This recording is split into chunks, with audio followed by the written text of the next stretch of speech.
Sekarang saya ke Ustazah Intan.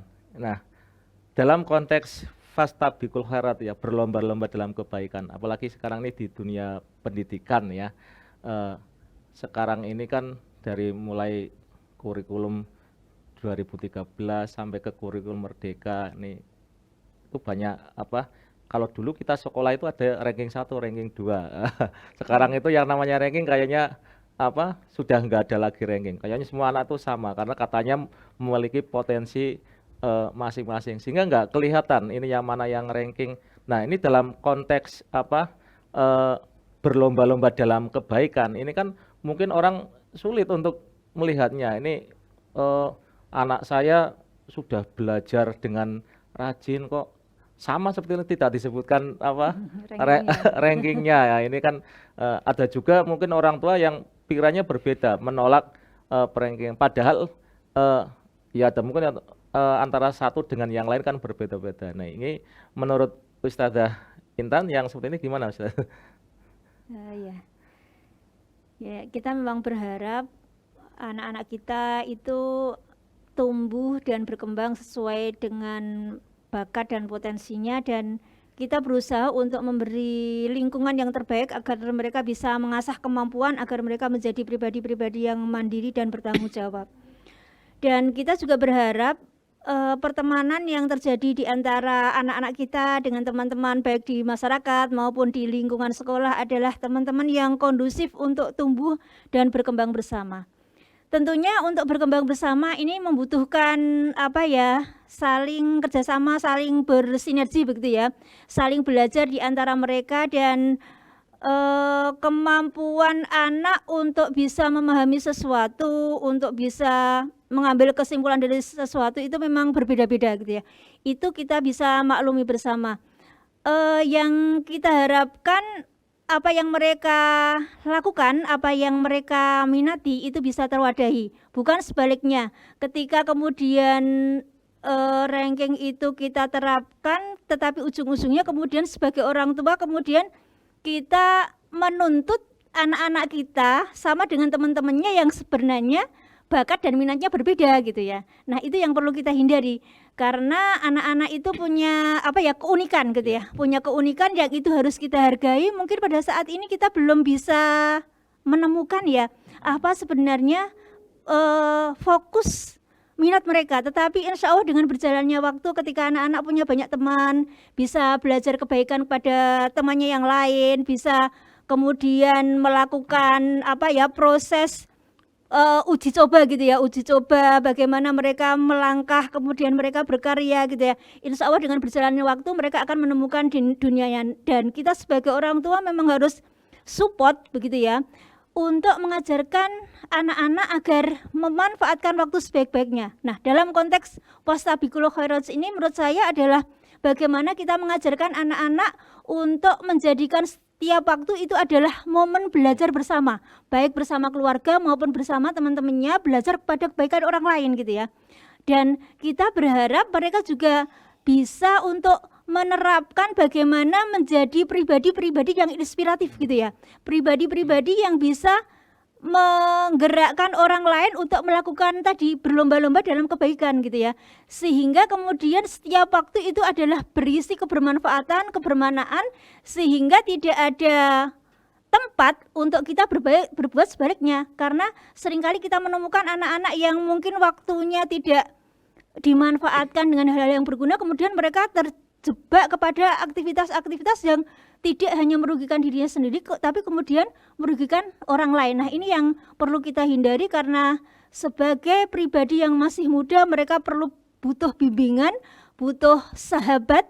Kita sebagai orang tua tentunya menjadi pribadi yang harus dekat dengan anak kita, dengan masyarakat di sekitar kita agar tercipta interaksi yang saling bersinergis gitu ya, saling memotivasi, saling menginspirasi agar nantinya menciptakan hubungan-hubungan yang sehat, bukan hubungan-hubungan yang kemudian saling mengklaim bahwa mereka lebih baik, bahwa mereka, tetapi pengakuan itu akan muncul dengan sendirinya, akan dibuktikan oleh waktu. Bagaimana ketika menjadi pribadi yang baik maka itu akan memberi kemanfaatan yang lebih banyak gitu ya, bukan sebaliknya gitu. Jadi konsep fastabiqul khairat itu kan tadi berlomba-lomba menjadi yang terbaik. Nah, Nggih. tetapi dalam dunia pendidikan apakah konsep seperti itu bisa diterapkan, Ustazah? Sedangkan tadi ya Iya. yang namanya anak yang terbaik kan tentu bisa muncul ketika ada sebutan ya, seperti satu, dua gitu maksudnya iya. seperti itu ya. Lantas Iya. ketika itu hilang Mungkin karena Iya. mungkin di tingkat ininya, Pak. Jadi bukan di tingkat bagaimana sistem penilaian dengan perancangan itu. Yang jadi dalam Iya. konteks pendidikan yang menjadi Iya. penting itu adalah pertama, anak disadarkan dengan apa ya?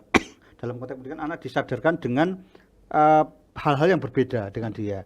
Mereka punya potensi-potensi yang berbeda dan bagaimana kemudian mereka dengan potensi yang berbeda-beda itu kemudian dia berkembang sesuai dengan kapasitasnya gitu.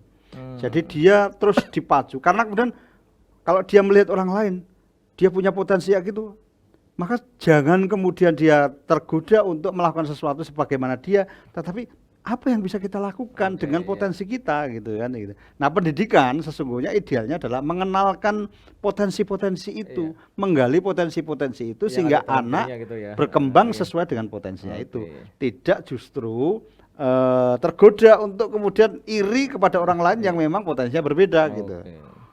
Kira-kira gitu ya Bun aja. Iya. Artinya dalam konteks anak bisa menumbuhkan atau memunculkan bakat dalam Iya, dirinya potensi masing-masing, dirinya. gitu Jadi ya. kemampuan dia membaca, tentu saja sebenarnya orang tua atau guru punya kemampuan lebih untuk melihat sebenarnya ini anak punya potensi enggak. Dari pengalaman-pengalaman dia mengajar, seharusnya dia melihat anak ini punya potensi apa dan sebagainya, kemudian dikembangkan dan dimotivasi bahwa kemudian oke lah, kamu nggak akan mungkin dalam ukuran ini kamu tidak akan sebaik dia, nggak apa-apa. Tapi kamu harus lebih baik dalam hal yang ini, karena kamu sebenarnya punya potensi itu. Dan itulah tugas dari orang tua, tugas dari para guru untuk memotivasi itu. Nah, sehingga konsepnya kembali kepada fastabiqul khairat, ya, sehingga kemudian ayolah kamu bisa lebih hebat dengan cara yang sesuai dengan karakter kamu. Kamu nggak usah harus sama dengan dia karena memang dia punya kelebihan dalam hal itu. Kamu punya kelebihan dalam hal yang lain. Nah, pendidikan yang mampu untuk memotivasi anak berkembang sesuai dengan potensi-potensinya ini yang menurut saya adalah pendidikan yang ideal. Oke. Ya, jangan kemudian memaksa anak, ya, mencetak anak sebagaimana di dalam pabrik, pokoknya semua jadi A semua, semua jadi B semua. Ibaratnya kemudian kalau di pabrik itu semua jadi botol semua jadi kaleng semua ini. Ya, itu model pabrik dan sekolah kita seharusnya bukan menjadi pabrik. Jadi saya teringat ya ketika sebelum 2006 untuk kurikulum K13 itu kan sebelumnya ada KBK ya, kurikulum berbasis kompetensi. Ya. Nah, itu kan di situ ada deskripsi yang menerangkan ketika anak itu sebenarnya misalkan ya anak ini kompetensi bisa ini ya, kemudian di sana dijelaskan bla bla bla dan sebagainya. Nah, kemudian perjalanan waktu, kemudian kurikulum 13 itu juga sebenarnya hampir Nah, ini suatu ketika perlu baru dia perlu jadi narasumber untuk untuk ngomong tentang pendidikan kurikulum ini ya. ini artinya apakah yang seperti itu ya Ustadz ya ini dikaitkan dengan yang namanya fastabiqul khairat, apakah sama ya, apa bisa dikatakan itu juga berfastabiqul khairat karena munculnya tuh lain-lain ya. Bintan mungkin yang bisa jelaskan ya. Munculnya yang lain, Ya, yang karena, satu ini, yang satu ini. Bintan punya perhatian terhadap pendidikan. Mungkin gimana Bintan itu? Jadi kalau tadi awalnya kita berbicara tentang ranking Iya, gitu ya, iya. ranking kan seringkali itu dasarnya adalah angka-angka Angka, iya, gitu ya. iya. Sementara kan misalkan dalam kurikulum yang berbasis ini ya tadi kompetensi Iya. gitu kan, sebenarnya banyak potensi-potensi yang lainnya yang itu dideskripsikan dan tidak bisa dinominalkan Iya, gitu. Nah, betul. ini yang seringkali kita lupa. Oh, iya. Nah, orang tua biasanya itu ketika melihat raport anaknya, karena yang paling mudah dilihat itu kan angka. Angka. Jadi yang dilihat adalah angka gitu. Iya.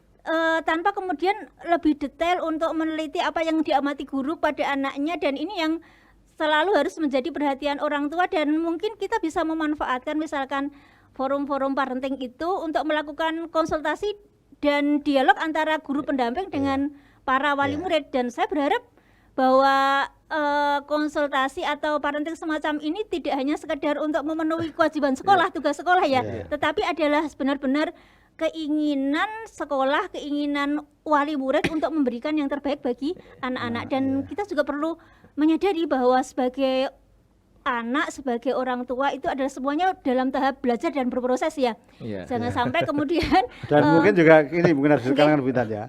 Kita tidak dalam rangka untuk menilai kurikulum, ya kan ini harus kita pertegas ya, gitu.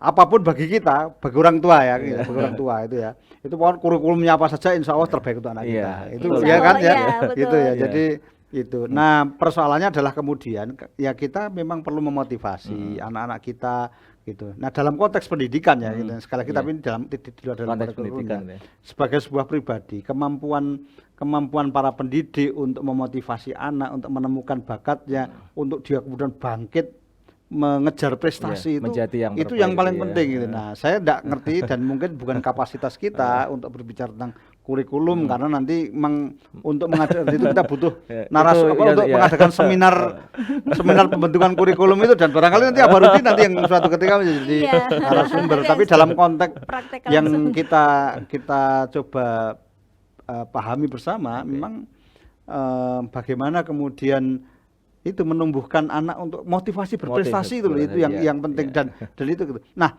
motivasi berprestasi itu nggak mungkin kalau anak seragam semua. Ini yang penting gitu. Jadi pertama keragaman itu menjadi penting. Nah, dan anak harus dikatakan sunatullah, pluralitas ya. Pluralitas itu sunatullah. Dan ini yang anak harus kemudian kita kenalkan bahwa ada yang berbeda di antara kita.